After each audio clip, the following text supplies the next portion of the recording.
कालू जी सुनिए, मुझे बहुत बुखार आ रहा है। मुझे दवाई खानी है। मेरे लिए दाना लेकर आ जाएं। मुझे दवाई खानी है वरना मैं मर जाऊंगी। फिर कालू कौआ दाने की खोज में निकल जाता है। थोड़ा आराम कर लेता हूँ, बहुत थक गया हूँ। गोरी को इंतजार करते करते शाम हो जाती है, पर कालू कौआ नहीं आता है। थोड़ी देर बाद वहाँ लूसी पहुँच जाती है। क्या हुआ गोरी, बड़ी परेशान लग रही हो, बीमार हो क्या? हाँ, मुझे बुखार है। कालू जी सुबह से दाना लेने गए हैं पर अभी तक नहीं आए। ये सुनते ही लूसी वहाँ से भाग जाती है। ये तो नहीं आए, अब मुझे ही जाना पड़ेगा। फिर गोरी कालू कौवे को ढूंढने निकलती है।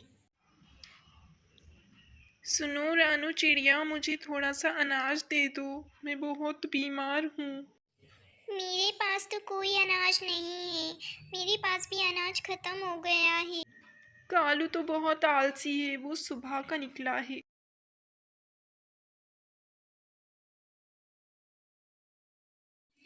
मैं तुम्हारी कोई मदद नहीं कर सकती। कालू जी आप यहाँ बैठे हो, मैं कितनी परेशान थी, आपको पता भी नहीं है क्या? आप यहाँ क्यों बैठे हैं? मैं कब से आपका इंतज़ार कर रही थी दाने के लिए, आप आए नहीं। गौरी मैं तुमसे बहुत परेशान हो गया हूँ, जब देखो खाना ही खाना मांगती रहती हो, मुझे आराम भी नहीं करने देती हो। एक काम करो गौरी, तुम अपनी माँ के घर चले जाओ।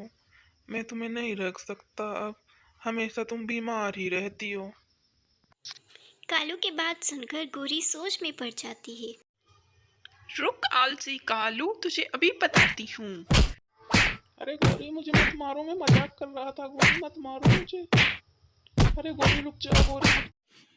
एक दिन अनजान चील टिंकू को खाने आता है।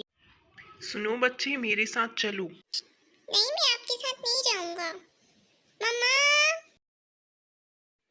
फिर चील वहां से दुम दबाकर भाग जाता है। जब टूनी चिड़िया रात को घर लौटती है तो टिंकू उसे सारी बात बताता है।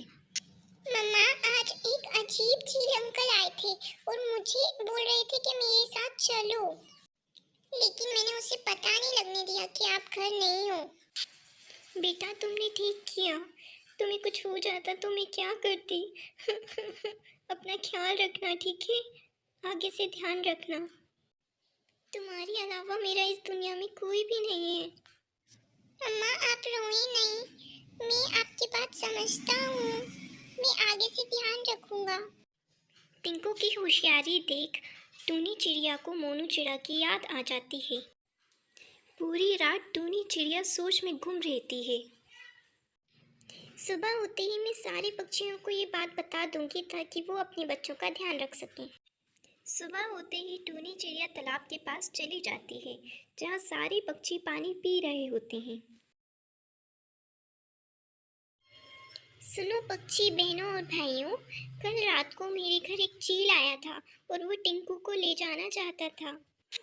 ये तो वही चील है जिसने मोनू चिड़ा को मारा था। सब अपने बच्चों की रक्षा करें। तब तक मैं बंदर मामा को बुलाकर लाती हूँ, वही हमारी मदद कर सकते हैं। फिर सब पक्षी अपने घर जाकर अपने बच्चों की रक्षा करते हैं। सुनो बच्चों, किसी के लिए केक मत खोलना। फिर टूनी चिड़िया बंदर मामा के पास जाकर उन्हें जगाती है। उठो बंदर मामा, उठो बंदर मामा, हमें आपकी ज़रूरत है। हमारे बच्चों को एक चील खाना चाहता है, हमारी मदद कीजिए। फिर बंदर मामा जाकर चील को मारते हैं। तुम ही हो वो चील, रुक जाओ तुम्हें अभी बताता हूँ।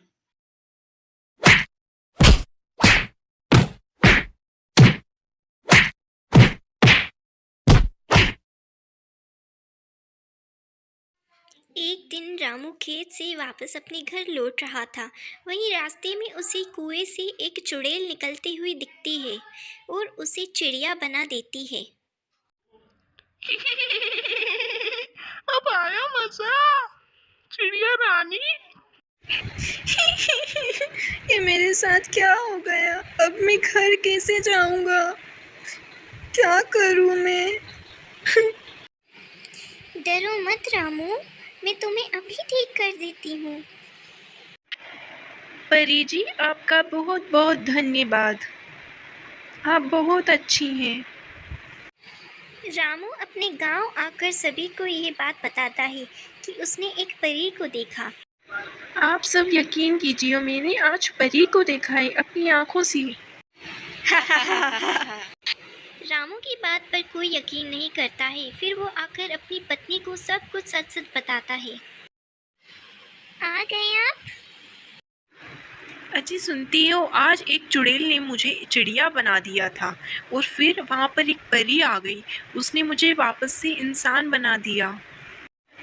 मैंने ये बात गांव वालों को भी बताई, पर उन लोगों ने यकीन नहीं की। अच्छा, आप कहती हो तो मैं मान लेती हूँ। दूसरे दिन रामू फिर से अपने खेत जाता है और उसे चुड़ैल मिल जाती है।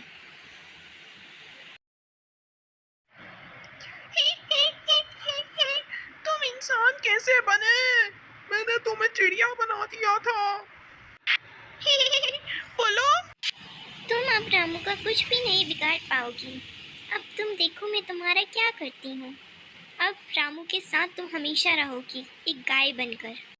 परी जी, आपका धन्यवाद। प्यारे बच्चों, चैनल को सब्सक्राइब करें।